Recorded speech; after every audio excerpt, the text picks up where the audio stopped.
صلی اللہ علی محمد صلی اللہ علیہ وسلم. اللهم صل على محمد النبي الأمي وعلى آله وسلم تسليما. اعوذ باللہ السمیع العلیم من الشیطان الرجیم. بسم اللہ الرحمن الرحیم والصلاۃ والسلام علی رسولہ الکریم. بخاری شریف باب المساجد، اور آج جو عنوان ہم پڑھیں گے بنیان المسجد، مسجد کی عمارت کا بیان یا مسجد کو بنانے کا بیان. وقال ابو سعید خدری رضی اللہ تعالیٰ عنہ فرماتے ہیں کان سقف المسجد، کہ مسجد نبوی کی چھت من جرید النخل، کھجور کی شاخوں سے بنائی گئی تھی. وَأَمَرَ عُمَرُ بِبِنَاءِ الْمَسْجِدِ، اور عمر رضی اللہ تعالیٰ عنہ نے مسجد بنانے کا حکم دیا. وقال، اور فرمایا اَكِنَّ النَّاسَ مِنَ الْمَطَرِ، کہ لوگوں کو بارش سے محفوظ کرو. وَإِيَّاكَ أَن تُحَمِّرَ أَوْ تُصَفِّرَ، اور تم لوگ جو ہے مسجد کو سرخ یا زرد رنگ کروانے سے بچو. فَتَفْتِنَ النَّاسَ، کہ تم لوگوں کو ایسا کرنے سے فتنے میں مبتلا کر دو گے. وقال انس، حضرت انس رضی اللہ تعالیٰ عنہ فرماتے ہیں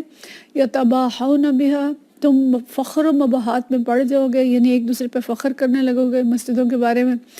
ثم لا یعمرونها الا قلیلا، لیکن عبادت سے بہت کم لوگ اس کو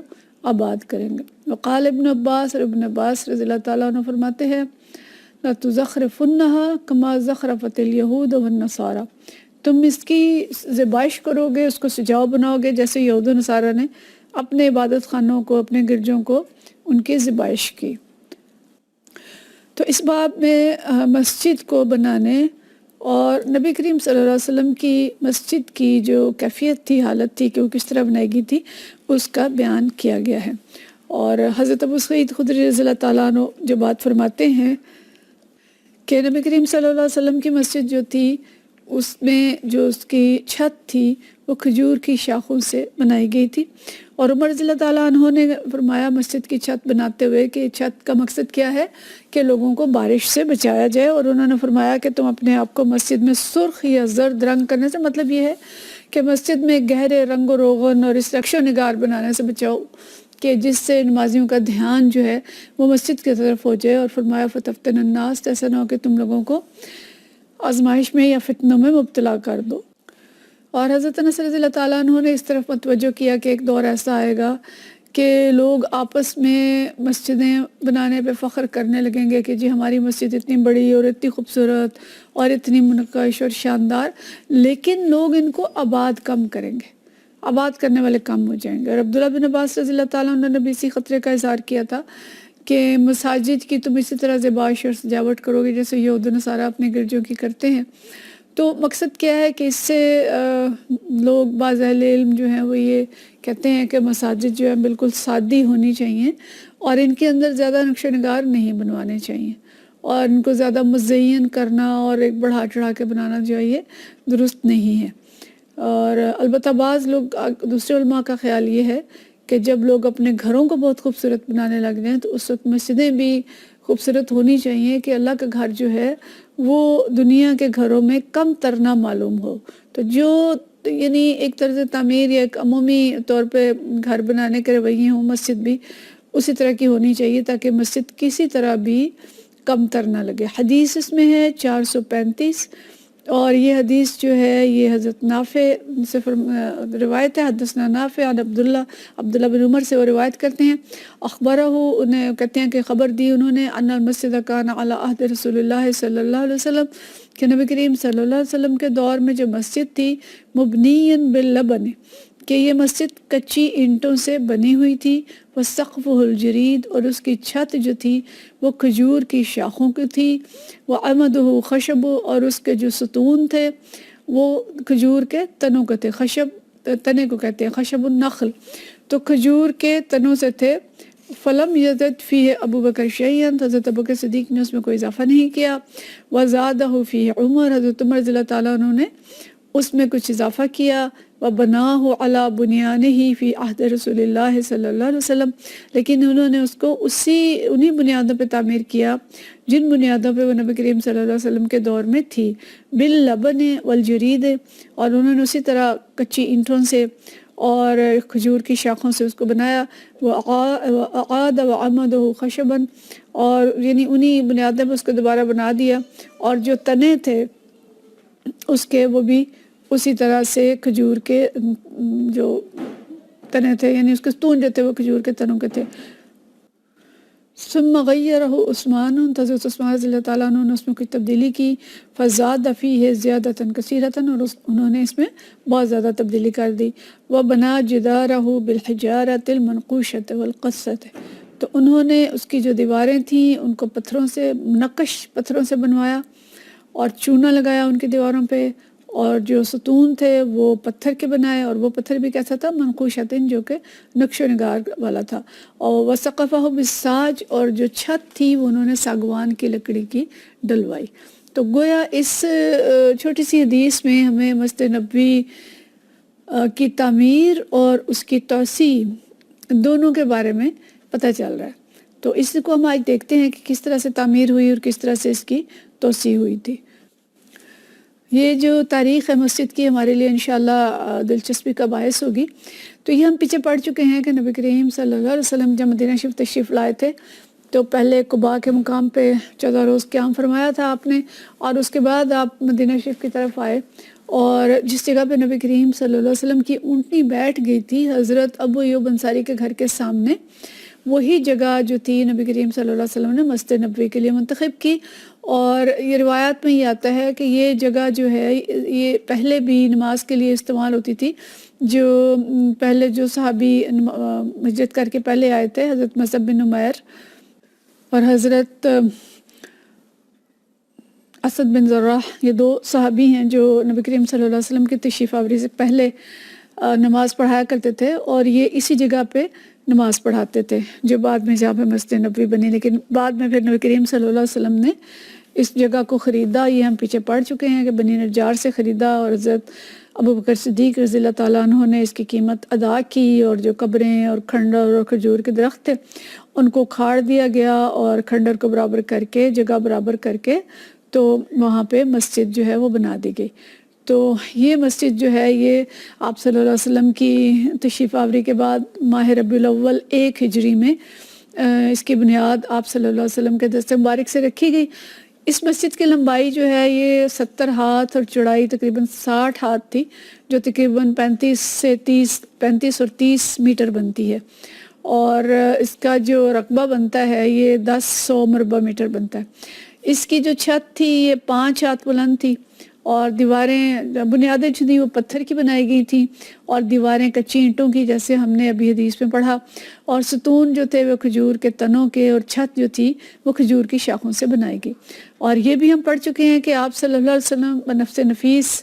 مسجد کی تعمیر میں شامل ہوئے تھے، پتھر اور اینٹیں اٹھا کے لا رہے تھے۔ تو اس مسجد کے 3 دروازے بنائے گئے تھے، اور سادہ سی تعمیر اس کی گئی۔ اور حالانکہ ایک موقع ایسا آیا کہ صحابہ کرام رضوان اللہ اجمعین بہت سا مال جمع کر کے لائے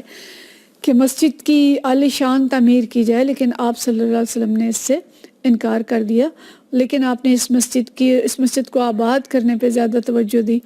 اور یہ ہمیں معلوم ہے کہ نمازی جو ہیں وہ کس شان کے نمازی تھے، اور علم کس شان سے حاصل کیا جاتا تھا۔ اصحاب صفہ کا ذکر بھی ہم پڑھ چکے۔ تو مسجد سادہ تھی لیکن نمازی عالی شان تھے، اور نمازیوں کی جو درجات تھے وہ اتنے بلند تھے۔ ہمارے لیے بہت لمحہ فکریہ ہے کہ آج مسجدیں عالی شان ہیں لیکن ویران ہیں، اور مسجدوں کے اندر نمازی بہت کم ہیں۔ تو پھر پہلی توسیع اس مسجد میں ہوئی یہ 7 ہجری میں، جب آپ صلی اللہ علیہ وسلم غزوہ خیبر سے واپس تشریف لائے تو مسلمانوں کی تعداد زیادہ ہو چکی تھی، اور آپ صلی اللہ علیہ وسلم نے 7 ہجری میں مسجد کی توسیع کی، اور چوڑائی میں 20 میٹر اور لمبائی میں تقریباً 15 میٹر کا اضافہ فرمایا۔ اسی طرح جب حضرت ابوبکر صدیق رضی اللہ تعالیٰ عنہ کا دور آیا اچھا اب لیکن وہ مسجد رہی ویسے ہی، بنیادیں اس کی پتھر کی، دیواریں کچی اینٹوں کی، اور کھجور کے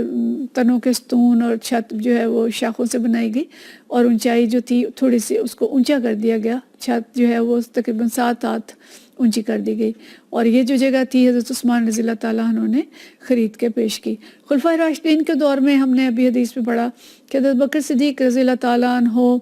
نے تھوڑا سا اس کے اندر اس کی تعمیر کو بہتر کیا، اس کو بڑا نہیں کیا، لیکن اس کے ستون جو بوسیدہ ہو گئے تھے انہیں حضرت بکر صدیق نے تبدیل کرایا،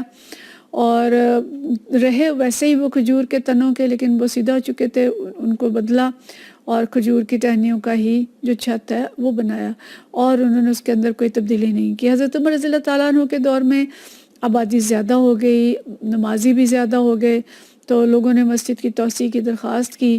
تو حضرت عمر رضی اللہ تعالیٰ عنہ نے فرمایا کہ اگر میں نے نبی کریم صلی اللہ علیہ وسلم سے نہ سنا ہوتا کہ ہماری مسجد بڑھے گی تو میں اس میں کبھی توسیع نہ کرتا۔ یعنی صحابہ کرام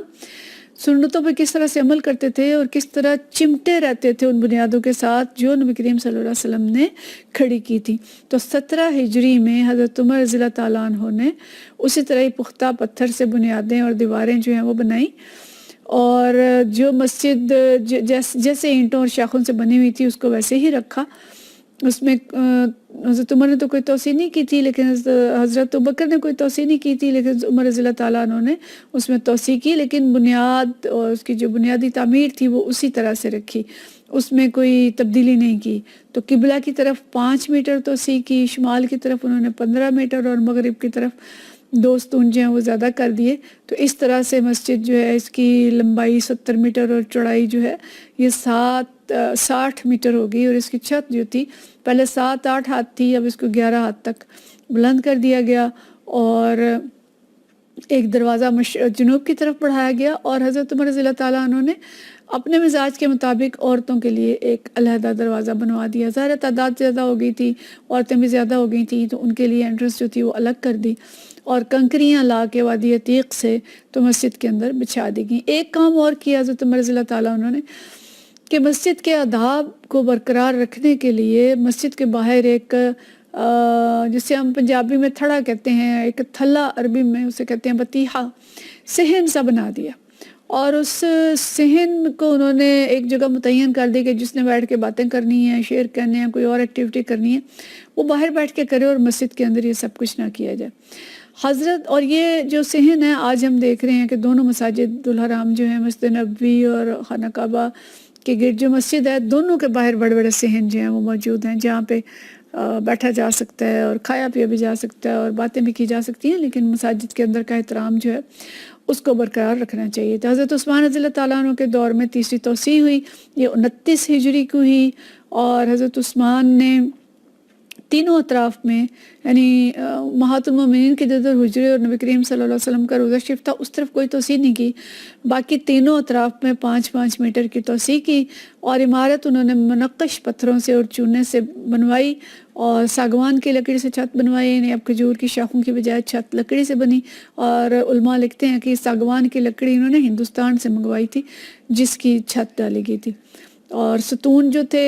ان کے اندر بھی انہوں نے جیسے آج کل سریا ہے، سریا ڈالا، لوہے کی سلاخیں ڈالیں، سکہ ڈالا، ان کو مضبوط کیا، اور لیکن انہوں نے بھی اس طرح خود نگرانی کی، پاس کھڑے ہو کے مسجد بنواتے تھے، نماز کا وقت آتا تو نماز پڑھتے تھے، گھر جا کے تھوڑا آرام کرتے، پھر آ جاتے، اور بعض وقت مسجد میں ہی لیٹ جاتے تھے۔ لیکن یہ ہے کہ تینوں خلفائے راشدین نے روضہ شریف کی سائڈ پہ اور امہات المومنین کے حجروں کی سائڈ پہ کوئی توسیع نہیں کی، اور یہ توسیع جو ہے یہ حضرت علی رضی اللہ تعالیٰ عنہ نے مسجد کو کوئی کچھ نہیں کیا، کیونکہ حضرت عثمان رضی اللہ تعالیٰ عنہ کا بہت جلد اس کے بعد وہ شہید ہو گئے، تو حضرت علی کا دور بہت جلدی آ گیا، تو انہیں کسی تبدیلی کی ضرورت محسوس نہیں ہوئی۔ زیادہ توسیع جو ہوئی ہے ولید بن عبد الملک کے دور میں ہوئی ہے، اور انہوں نے 88 ہجری میں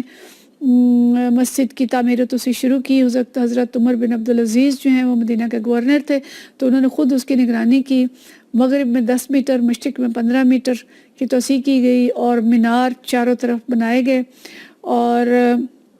چھتوں اور ستونوں کے اوپر بھی انہوں نے سونا لگایا، چوگاٹھوں پر بھی سونا لگایا، چھت ڈبل بنائی گئی، مسجد کے انہوں نے 20 دروازے بنائے،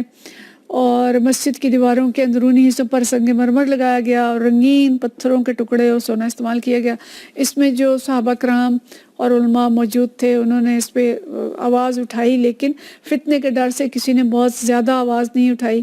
لیکن جو علماء تھے انہوں نے اس کو پسند نہیں کیا کہ مسجد کی اس طرح کی جو توسیع اور اس طرح کی اس کے اندر تبدیلی کی جائے۔ اور اس وقت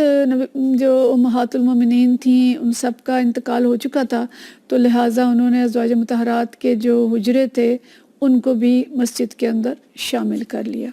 تو یہ پوری توسیع اس کے بعد بھی ہوتی رہیں، جو ابھی بھی ہم دیکھ رہے ہیں، اب تو بہت زیادہ توسیع ہو چکی ہے، لیکن اس دور تک یہ توسیع تھی جو کی گئی۔ تو اس حدیث سے ہمیں یہ معلوم ہوتا ہے کہ پہلی بات تو یہ کہ جو صحابہ کرام رضوان اللہ مجمعین کے اقوال ہم نے پڑھے، اور نبی کریم صلی اللہ علیہ وسلم کی مسجد کی جو تعمیر تھی جس سادگی سے کی گئی تھی،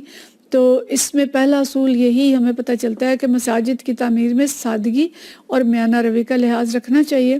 اور اس میں زیبائش اور بناؤ سنگار میں حتی الامکان اس سے اجتناب کیا جانا چاہیے۔ اور لیکن یہ کہ ایک بات علماء یہ کہتے ہیں، جیسے پہلے بھی ہم نے اس بات کو کیا کہ جب لوگوں نے اپنے گھروں کو خوبصورت بنانا شروع کر دیا تو اس وقت علماء نے یہ کہا کہ مساجد کو بھی خوبصورت بنائیں تاکہ اللہ کا گھر لوگوں کے گھروں کے مقابلے میں حقیر معلوم نہ ہو۔ لیکن یہیں سے ایک اصول ہمیں پتہ چلتا ہے کہ جب اللہ کے گھر کی تعمیر میں میانہ روی اور اعتدال سے کام لینے کی سنت ہے اور حکم ہے، تو اپنے گھروں کو، دنیوی گھروں کو، ان کو ہمیں بدرجہ اولا ان کی تعمیر میں میانہ روی اور اعتدال سے کام لینا چاہیے، اور اینٹوں اور پتھروں اور نقش و نگار اور ان کے تزئین و آرائش پہ بہت زیادہ مال نہیں لگانا چاہیے۔ تو اللہ تعالیٰ ہمیں ان تمام چیزوں کو سمجھنے اور ان پہ عمل کی توفیق دے، اور مسجدوں کو صرف خوبصورت بنانے پہ ہی نہیں بلکہ ان کو آباد کرنے پہ بھی توجہ دینے والا بنائے۔ وآخر دعوانا ان الحمدللہ رب العالمین۔ صلی اللہ علی محمد صلی اللہ علیہ وسلم۔